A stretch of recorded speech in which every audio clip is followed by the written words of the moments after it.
Assalamualaikum warahmatullahi wabarakatuh. Nama saya Tiara Rizka Febriza dengan NIM 4202520002. Berasal dari jurusan biologi dengan program studi S1 biologi.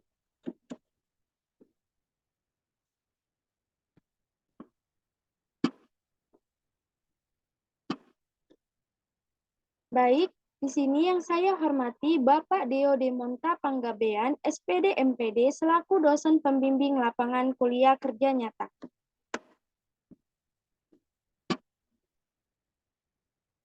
Sebelum saya menjelaskan mengenai program kerja kami mengenai produk inovasi, di sini saya akan mengatakan atau menjelaskan lokasi detail kuliah kerja nyata kami, yang dimana dalam KKN saya kali ini bertempatan di Desa Tengah, Kecamatan Pantai Labu, Kabupaten Deli Serdang.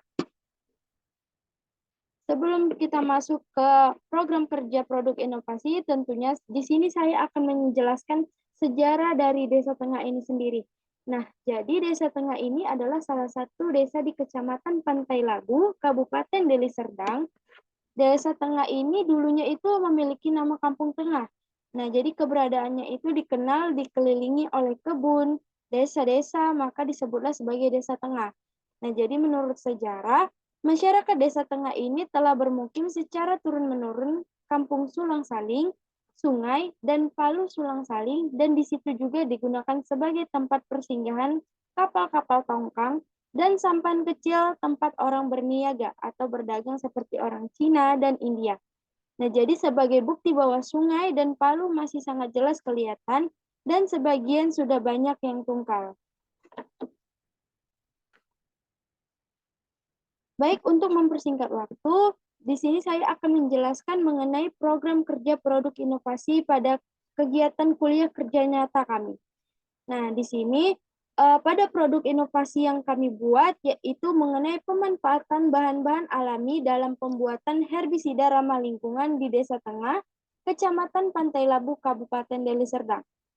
Adapun tujuan dari dilakukannya program kerja ini, yang pertama itu ada tujuan untuk bagi mahasiswa-mahasiswi. Nah, tentunya dalam pembuatan program kerja herbisida ramah lingkungan ini, ada tujuan bagi mahasiswa untuk mengetahui potensi herbisida dari bahan-bahan alami terhadap pertumbuhan gulma. Kemudian yang kedua itu untuk mengetahui cara membuat dan mengaplikasikan herbisida secara alami yang ramah lingkungan. Kemudian untuk tujuan yang kedua itu ada bagi masyarakat. Nah, tentu dengan adanya program kerja yang kami buat ini, pembuatan herbisida dengan ramah lingkungan bertujuan juga untuk bagi masyarakat. Yang dimana tujuan bagi masyarakatnya ini ada 3. Yang pertama, agar masyarakat dapat memperoleh pengetahuan tentang herbisida yang ramah lingkungan dan terbuat dari bahan-bahan yang mudah didapat. Yang kedua, masyarakat Desa Tengah itu bisa mengetahui cara membuat herbisida secara alami yang ramah lingkungan dengan bahan-bahan yang mudah didapat. Yang ketiga itu dengan tujuan masyarakat itu bisa mengetahui cara mengaplikasikan herbisida yang dibuat secara alami yang ramah lingkungan. Tentu sebelumnya kita harus mengetahui dulu apa sih itu herbisida. Nah, jadi di sini saya akan menjelaskan terlebih dahulu mengenai herbisida ini. Nah, jadi herbisida ini adalah salah satu bahan kimia yang sering digunakan para petani untuk mematikan tanaman pengganggu. Nah, herbisida ini adalah senyawa atau material yang digunakan untuk menekan atau memberantas pertumbuhan gulma seperti rumput, alang-alang, dan semak liar. Nah, jadi herbisida ini masuk ke dalam jaringan tumbuhan, yaitu melalui penyerapan oleh akar tanaman. Nah, jadi dapat juga melalui penetrasi stomata. Nah, jadi herbisida inilah yang nantinya akan mematikan pertumbuhan gulma agar tidak mengganggu produksi tanaman. Nah, jadi berdasarkan bahan penyusunnya, herbisida itu dibagi menjadi 2 jenis. Yang pertama itu ada herbisida sintetik, dan yang kedua itu ada herbisida organik atau disebut juga dengan bioherbisida. Untuk yang pertama, itu ada namanya herbisida sintetik. Nah, jadi herbisida sintetik ini adalah suatu herbisida yang bahannya itu dari bahan kimia. Nah, jadi di seluruh Indonesia ini kebanyakan mayoritas petaninya itu masih menggunakan herbisida sintetik. Kenapa? Karena lebih efektif dan efisien dalam mematikan gulma. Namun di sisi lain, penggunaan herbisida sintetik ini banyak menimbulkan berbagai dampak negatif. Contohnya itu ada merusak tanaman, yang dimana merusak tanamannya ini merusak tanaman yang bukan sasarannya. Kemudian menurunkan kesuburan tanah, selanjutnya menyebabkan resistensi pada gulma, kemudian sulit terurai sehingga mencemari lingkungan, dan harganya itu relatif mahal. Nah, jadi dengan adanya herbisida sintetik ini yang bisa menyebabkan dampak negatif terhadap lingkungan dan terhadap bumi, maka diperlukanlah herbisida yang ramah lingkungan. Nah, disinilah kami menciptakan herbisida organik. Nah, yang kedua itu herbisida organik. Nah, di mana herbisida organik ini sendiri terbuat dari bahan alami yang relatif aman dan ramah lingkungan. Nah, apa sih keuntungan dari diberikan oleh herbisida organik? Nah, herbisida organik ini sendiri tentunya memiliki keuntungan. Yang pertama itu dapat mengendalikan gulma sebelum mengganggu. Kemudian yang kedua itu dapat mencegah kerusakan perakaran tanaman. Yang ketiga itu lebih efektif membunuh gulma tahunan maupun semak belukar. Kemudian yang keempat itu dapat menaikkan hasil panen tanaman. Begitulah pengertian dari herbisida. Kemudian selanjutnya kita di sini akan membahas mengenai gulma. Nah, jadi gulma ini sendiri organisme pengganggu tanaman atau biasa itu disebut dengan OPT. Nah, jadi OPT ini sendiri adalah segala organisme yang dapat mengganggu dan merusak tanaman atau menyebabkan kematian. Nah, jadi OPT ini sendiri terbagi menjadi beberapa bagian. Yang pertama itu ada hama, kedua itu ada penyakit, dan ketiga itu ada gulma. Nah, jadi gangguan OPT ini bisa menyerang berbagai jenis komoditas dan menyebabkan kerugian yang cukup besar. Yang dimana dalam OPT ini sendiri, pengertiannya organisme pengganggu tanaman adalah segala organisme yang dapat mengganggu dan merusak tanaman atau menyebabkan kematian. Nah, jadi gulma ini sendiri juga merupakan tumbuhan liar yang tumbuh di antara tanaman utama yang kehadirannya itu memiliki dampak negatif dan sangat buruk terhadap pertumbuhan tanaman yang produksinya itu dikhususkan begitu. Nah, jadi gulma itu sendiri dia itu tumbuhan liar yang tumbuh di antara tanaman utama yang kehadirannya itu memiliki dampak negatif dan sangat buruk terhadap pertumbuhan tanaman dan produksi tanaman yang ada di sekitarnya. Nah, ibaratkannya ini adalah tanaman produksi yang sudah kita rawat dari kecil, kemudian tumbuhlah gulma di sekitarnya. Nah, di sekitar tanaman produksi ini tumbuh gulma yang bisa menyebabkan tanaman produksi ini terganggu. Bisa juga tanaman produksi ini mati, begitu. Nah, selanjutnya, dikarenakan adanya gulma, tentu adanya atau diperlukannya tindakan pengendalian dari gulma. Nah, yang pertama itu ada pengendalian secara preventif. Nah, di mana pengendalian secara preventif ini tindakan mencegah perkembangbiakan dan penyebaran gulma. Itu bisa melalui biji maupun organ vegetatif yang dilakukan dengan cara membersihkan benih dan dari biji-biji gulma dan tidak menggunakan pupuk kandang yang belum masak. Kemudian, yang kedua itu ada pengendalian secara mekanik. Nah, jadi pengendalian secara mekanik yang kedua ini, dia itu dilakukan dengan mencabut gulma menggunakan tangan, pembabatan gulma, pembakaran gulma, dan melakukan pengolahan tanah. Kemudian, tindakan yang ketiga ada pengendalian secara kultur teknis. Nah, jadi pengendalian yang ketiga ini, pengendalian kultur teknis, dia itu dilakukan dengan penggunaan mulsa, penerapan jarak tanam, kemudian ada penerapan pola tanam, serta melakukan rotasi tanaman. Nah, mungkin pengendalian secara kultur teknis ini bisa kita manfaatkan untuk menghindari pengendalian gulma tadi. Nah, selanjutnya itu ada pengendalian biologi yang dilakukan dengan pemanfaatan musuh alami. Nah, jadi disinilah kita bisa menggunakan pemanfaatan musuh alami terhadap gulma itu sendiri. Nah, kemudian selanjutnya itu ada pengendalian secara hayati dan ada pengendalian secara terpadu. Nah, yang dimana pengendalian secara terpadu ini, dia itu dapat dikatakan sebagai upaya pengendalian OPT dengan menggunakan satu atau lebih dari berbagai teknik pengendalian. Nah, yang dimana pada pengendalian secara terpadu ini, dia itu dikembangkan dalam satu kesatuan. Kemudian yang terakhir itu ada pengendalian kimia. Nah, jadi yang tadi sebelumnya saya sebutkan itu ada 6 tindakan pengendalian gulma yang bisa kita lakukan untuk menghilangkan atau untuk mematikan gulma. Nah, jadi kalau misalnya di keenam tindakan pengendalian gulma itu juga belum dapat untuk mematikan gulma, maka dipakailah tindakan yang terakhir, yaitu ada tindakan pengendalian secara kimia. Nah, pengendalian kimia ini dilakukan sebagai langkah akhir, yang dimana dalam pengendalian gulma itu dengan penyemprotan herbisida.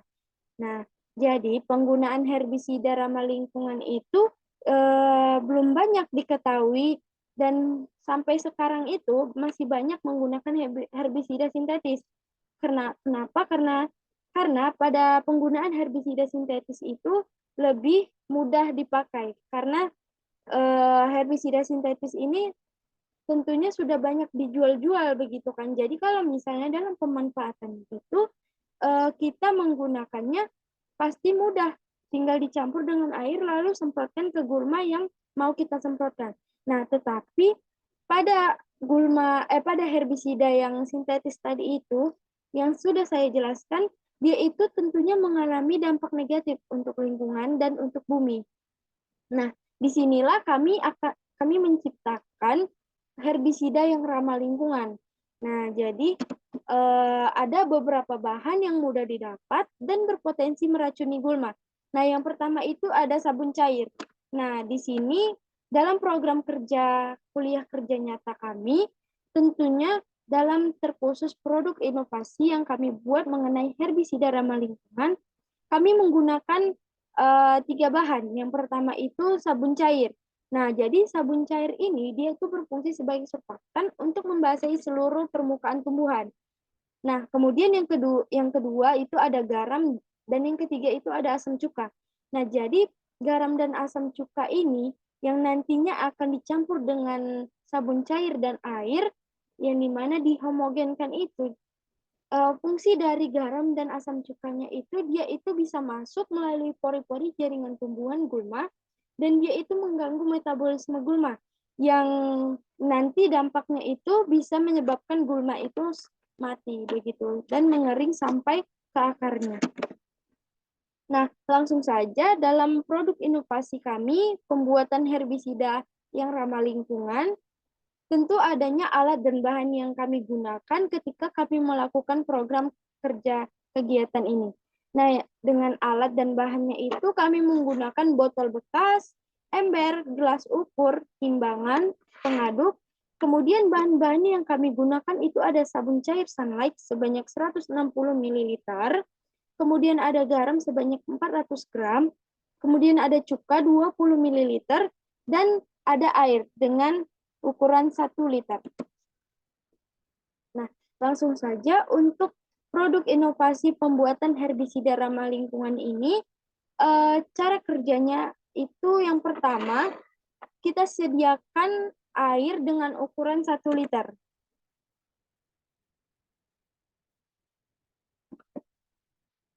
Kemudian, setelah kita sudah sediakan air di dalam wadah, wadahnya itu bisa berupa ember, bisa berupa tong, di mana bisa memanfaatkan kalau misalnya wadahnya itu lebar, kita lebih mudah untuk menghomogenkan atau untuk mengaduk dari bahan-bahan yang kita campurkan begitu.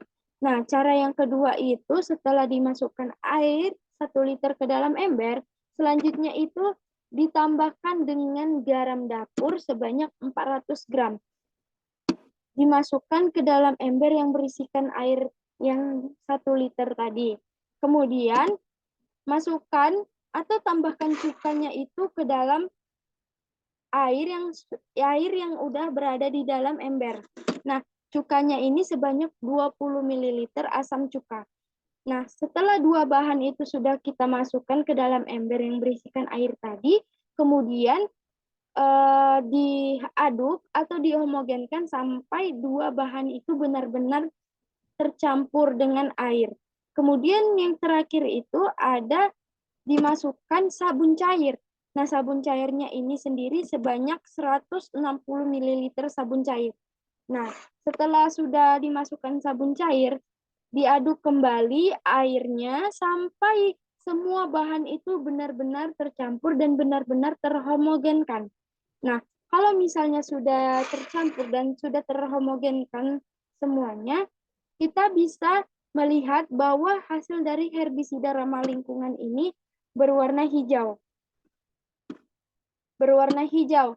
Nah, kalau misalnya sudah selesai kita membuat herbisidanya, kita bisa memindahkan herbisida ini sendiri ke dalam botol aqua untuk proses penyemprotan, atau kalau kita memiliki wadah khusus penyemprotan herbisida, kita juga bisa memindahkan larutan herbisida ini ke dalam wadah khusus penyemprotan gulma.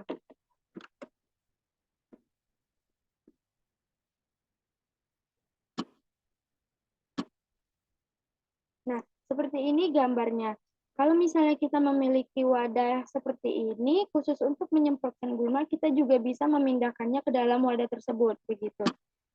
Selanjutnya, di sini saya akan menjelaskan proses kegiatan kami selama melakukan kegiatan produk inovasi pembuatan herbisida ramah lingkungan.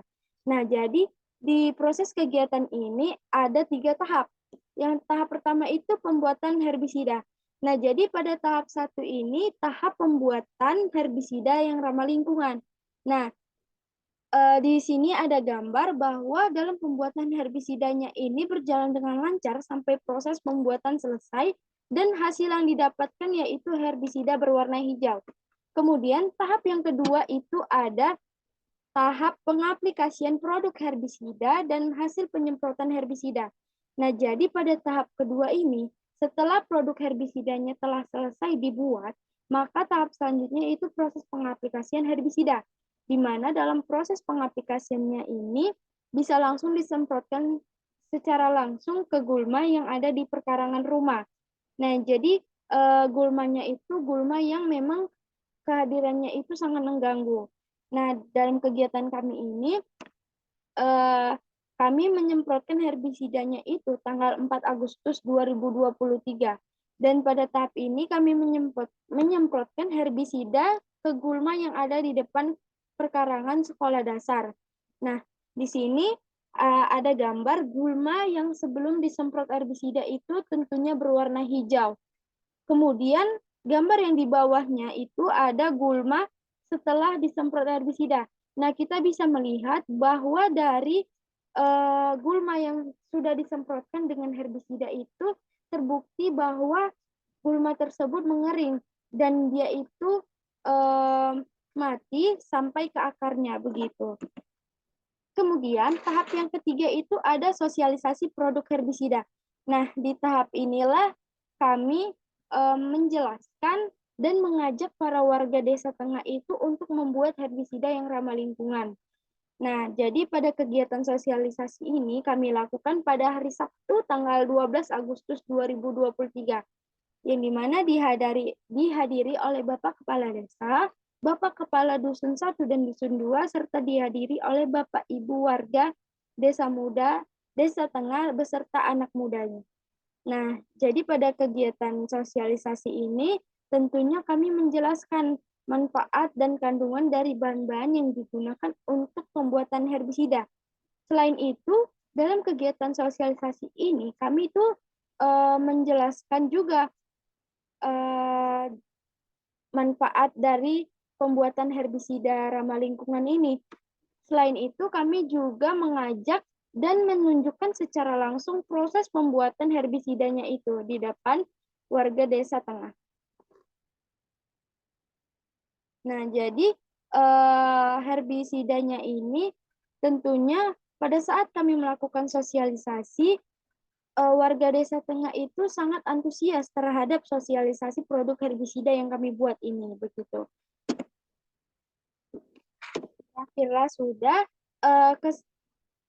penjelasan saya mengenai produk inovasi herbisida yang ramah lingkungan, yang dimana saya dapat mengambil kesimpulan dari pelaksanaan kegiatan pembuatan herbisida yang ramah lingkungan di Desa Tengah, bahwa bahan-bahan alami yang kami gunakan itu sebagai bahan dasar pembuatan herbisida seperti sabun cair, garam, dan cuka itu sangat berpotensi dalam menghambat pertumbuhan gulma. Yang dimana herbisida ramah lingkungan ini merupakan jenis herbisida yang dirancang dan diformulasikan untuk mengendalikan tanaman gulma maupun tanaman yang tidak diinginkan dengan dampak minimal terhadap lingkungan. Nah, jadi kami pada saat proses melakukan pengamatan pada gulma yang sudah disemprotkan herbisida, kami mendapatkan hasilnya itu belum sampai 2 hari, kami melihat gulma tersebut sudah mengering sampai ke akarnya. Dan terbukti bahwa herbisida yang kami buat ini memang benar-benar ampuh untuk membasmi gulma yang pertumbuhannya itu sangat mengganggu di perkarangan rumah begitu. Demikianlah hasil dari presentasi saya mengenai produk inovasi pembuatan herbisida yang ramah lingkungan. Saya mengucapkan terima kasih. Assalamualaikum warahmatullahi wabarakatuh.